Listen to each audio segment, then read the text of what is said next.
देखिए, आज हम बात करेंगे भारतीय अर्थव्यवस्था की, इंडियन इकोनॉमिक्स की। और आज हम जो है इस वीडियो में बात करेंगे भारतीय रिजर्व बैंक की, आरबीआई की।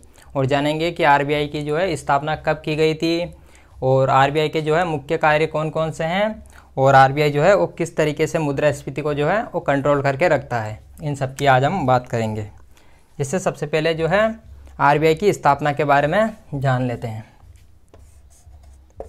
जिसे 1934 में जो है 1934 में जो है एक आयोग का गठन किया गया था, हिल्टन यंग आयोग।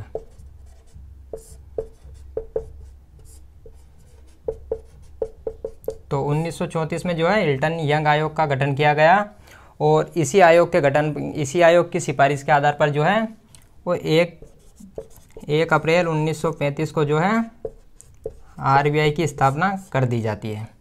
तो आरबीआई की स्थापना जो है वो किस आयोग के आधार पर की जाती है, किस आयोग की सिफारिश पर की जाती है, तो वो जो है वो हिल्टन यंग आयोग की सिफारिश पर आरबीआई की स्थापना की जाती है।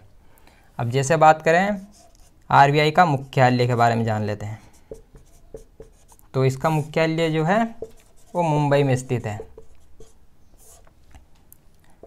और बात करें इसके स्वामित्व की, तो इसका स्वामित्व जो है वो वित्त मंत्रालय के पास है। इसके अलावा जैसे बात करें वर्तमान जो गवर्नर की बात करें,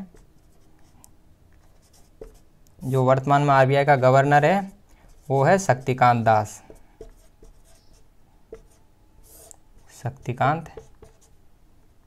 दास। तो ये आरबीआई से संबंधित जो है कुछ बेसिक बातें हो जाती है। जैसे 1934 में हिल्टन यंग आयोग जो है इसका गठन किया गया, और इसकी सिफारिश के आधार पर 1 अप्रैल 1935 को जो है वो आरबीआई का गठन कर दिया गया।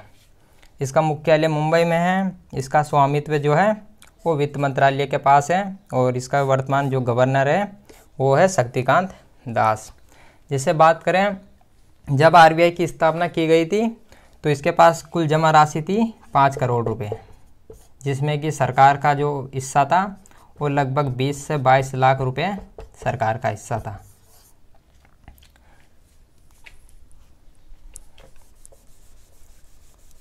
तो ये आरबीआई से संबंधित जो है कुछ बेसिक बातें हो जाती है। अब हम जानेंगे कि आरबीआई जो है वो काम किस तरीके से करता है, और मुद्रास्फीति को जो है वो किस तरीके से नियंत्रित करता है।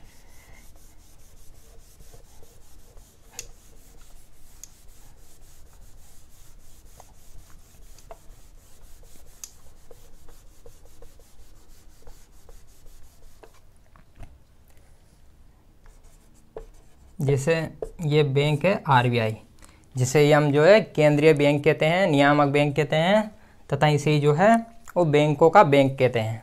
तो बैंकों का बैंक जो है वो आरबीआई है। अब जैसे इसके नीचे जो है कुछ छोटे छोटे बैंक होते हैं। जैसे बात करें bank of Baroda, SBI, Punjab national bank, इस तरीके से जो है इसके नीचे छोटे छोटे बैंक होते हैं, और ये सभी बैंकों को जो है आरबीआई कंट्रोल करके रखता है। अब जैसे बात करें रेपो रेट व रिवर्स रेपो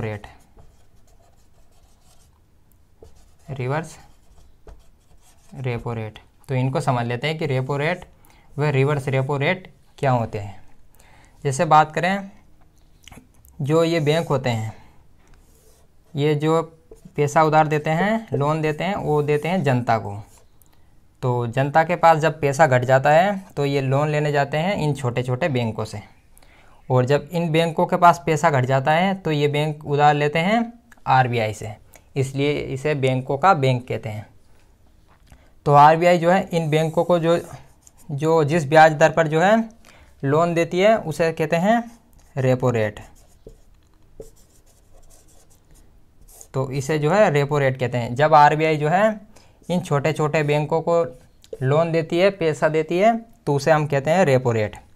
और जब कभी कभी क्या होता है कि इन बैंकों के पास जैसे शनिवार और रविवार के दिन जो है जनता बैंकों में कम जाती है, जिस कारण इनके पास एक्स्ट्रा पैसा बचा रहता है। तो ये जो बैंक होते हैं ये आरबीआई को जो है 1-2 दिन के लिए इनके पास अपना पैसा जमा कर देता है, इसे कहते हैं reverse repo rate. Reverse repo rate. तो रेपो रेट तो वो है जब आरबीआई जो है इन छोटे छोटे बैंकों को जो है पैसा देती है, लोन देती है। और रिवर्स रेपो रेट जो है जब छोटे छोटे बैंक जो है वो आरबीआई के पास अपना पैसा जमा करता है, उसे कहते हैं रिवर्स रेपो रेट। जैसे बात करें रेपो रेट, जो वर्तमान में इसकी दर है वो है लगभग 6.5%। और जो रिवर्स रेपो रेट दर है ये है लगभग 3.35%। तो इनको जो है इतना ब्याज मिलता है। जैसे एक बात और याद रखनी है, जैसे जो रेपो रेट है, रेपो रेट हमेशा रिवर्स रेपो रेट से जो है वो ज़्यादा रहेगी। तो ये जो हो जाती है रेपो रेट व रिवर्स रेपो रेट।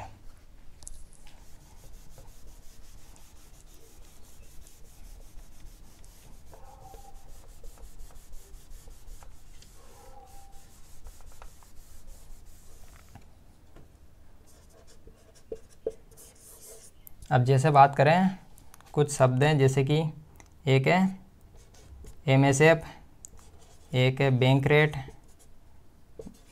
रेट और एक है रेपो रेट। यहाँ पर जो है वो है रेपो रेट। तो इनको 3 शब्द है ये, इनको समझ लेते हैं। जैसे एमएसएफ जो है वो है मार्जिनल स्टैंडिंग फैसिलिटी। जब क्या होता है कभी कभी जो है बैंकों को, इन छोटे छोटे बैंकों को जो है इमरजेंसी आ जाती है, और इमरजेंसी के लिए जो है इनके पास पैसा, ये आरबीआई से जो है इमरजेंसी में पैसा लेते हैं। तो ये लगभग 1 दिन के लिए जो है पैसा लेते हैं, 1 दिन 1 रात ये जो है पैसा लेते हैं आरबीआई से। तो 1 दिन के लिए जो पैसा लेते हैं वो है एमएसएफ। जो ये छोटे छोटे बैंक हैं वो 1 दिन के लिए जो है आरबीआई से पैसा उधार लेते हैं, लोन लेते हैं। तो वो जिस बैंक दर पर जो है जिस ब्याज दर पर लेते हैं उससे कहते हैं एमएसएफ, मार्जिनल स्टैंडिंग फैसिलिटी। और रेपो रेट जो है वो लेते हैं लगभग 2 से 14 दिन के लिए।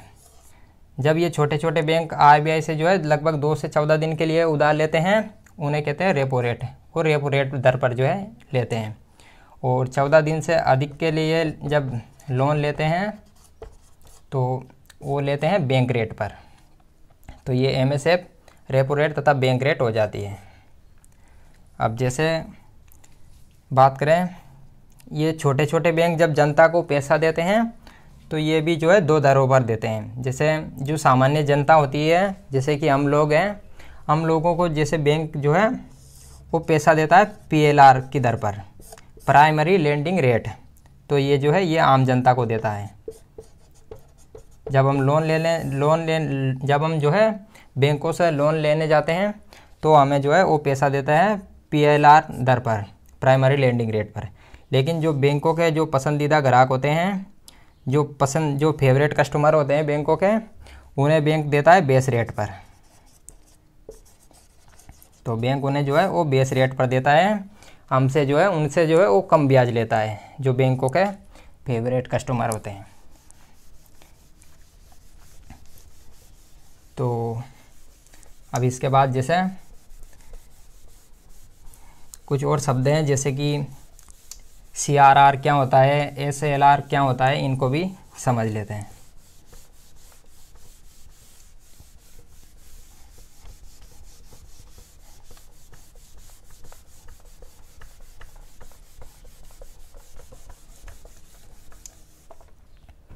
जिससे 2 शब्द हैं, एक है सीआरआर और एक है एसएलआर। सीआरआर का मतलब होता है कैश रिजर्व रेशियो, नकद आरक्षित अनुपात, नकद आरक्षित अनुपात। इनको समझ लेते हैं, 2 शब्द हैं, सीआरआर और एसएलआर। जैसे क्या होता है कि जो बैंक होते हैं, जो छोटे छोटे बैंक है, जैसे एसबीआई, पंजाब नेशनल बैंक व बड़ौदा बैंक, जैसे इनके पास जो है जो सीआरआर है वो वर्तमान में जैसे बात करें ये है 4%। जैसे इन बैंकों के पास जैसे मान लो 100% रुपये हैं, कितने भी पैसे हैं वो है 100%। तो आरबीआई इनसे कहती है कि इन बैंकों से कहती है कि जो अपना 100% का जो है वो 4% जो है ये आरबीआई के पास पैसे जमा करता है। 4%। तो ये छोटे छोटे बैंक जो है वो आरबीआई के पास 4% जो है वो सीआरआर जमा करते हैं, कैश रिजर्व रेशियो। तो इसे जो है वो सीआरआर कहते हैं। जितने भी बैंक होते हैं वो सभी जो है अपने 100% का 4% पैसे आरबीआई के पास ये जमा करते हैं, और आरबीआई जो है इन पर जो है कोई भी ब्याज नहीं देती है, तो उसे कहते हैं सीआरआर। अब बात करें एसएलआर की। तो एसएलआर का मतलब होता है बैंकों के पास मान लो 100% रुपये हैं, तो 100% का जो है ये चेंज होते रहते हैं, ये घटते बढ़ते रहते हैं। और जैसे ये जो है ये 18% हैं वर्तमान में, जैसे बात करें ये 18% है। तो बैंक जो है वो 100% का जो है 18% जो है ये अपने पास ही रखती है, और इस पर जो है ये लोगों को लोन नहीं दे सकती है। ये जो है ये लोगों को लोन नहीं दे सकती है, और 18% पैसे जो है वो अपने ही पास रखने होते हैं। तो ये सीआरआर और एसएलआर हो जाता है।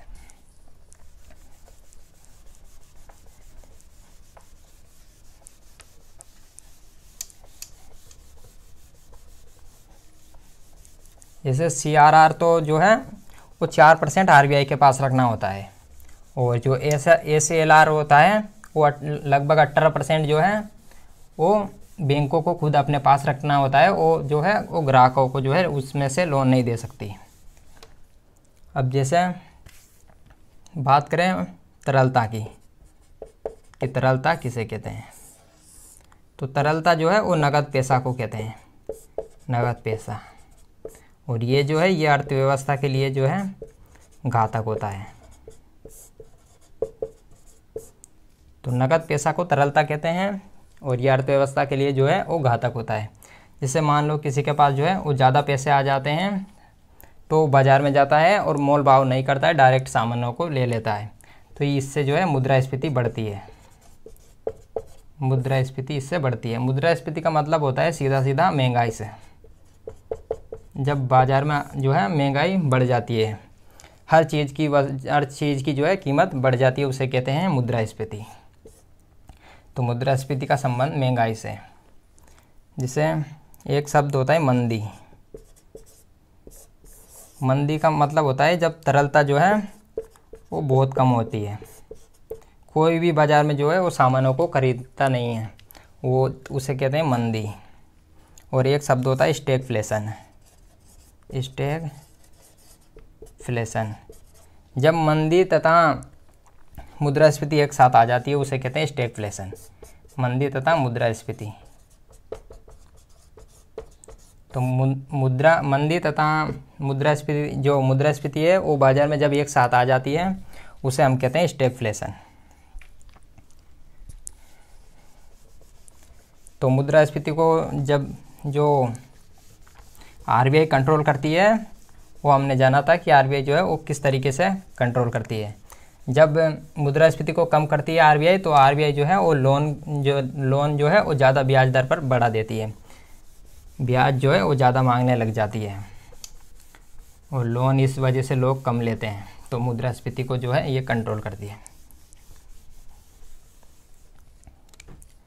जैसे इसके कार्यों की बात करें, आरबीआई के कार्य, तो ये जो है ये मुद्रा भी जारी करती है, मुद्रा जारी करना। इसके अलावा मुद्रा का विनियमन,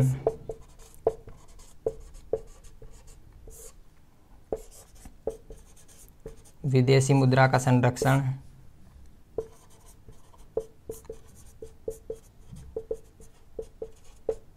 इसके अलावा जो है इंटरनेशनल अंतर्राष्ट्रीय स्तर पर जो है भारत का प्रतिनिधित्व।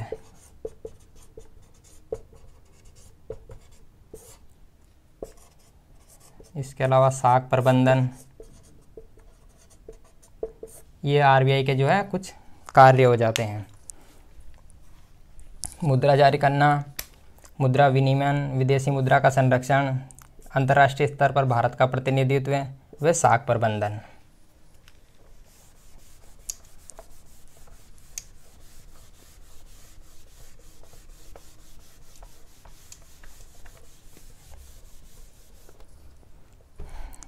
अब जैसे बात करते हैं कि नोट छापने के जो है वो 4 प्रेस हैं, उनको भी देख लेते हैं। जिससे आरबीआई के पास जो है वो नोट जारी करने का अधिकार है। जैसे बात करें 1 रुपये पर जो है वो वित्त सचिव के हस्ताक्षर होते हैं, वित्त सचिव के हस्ताक्षर। और ये 4 प्रेस नोट छापने के जो 4 प्रेस हैं उनको भी जान लेते हैं। जैसे एक है देवास, नासिक, ये तो है ये केंद्र सरकार के अधीन है। और एक है हैदराबाद, हैदराबाद साहबाती, ये है आरबीआई के अधीन।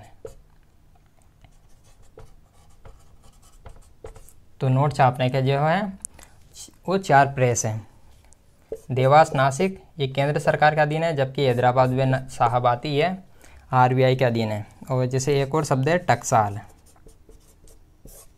टकसाल जो है वो जो सिक्के होते हैं, सिक्के बनाने की मशीनें होती है, सिक्के बनाने की मशीन, तो वो टकसाल होती है।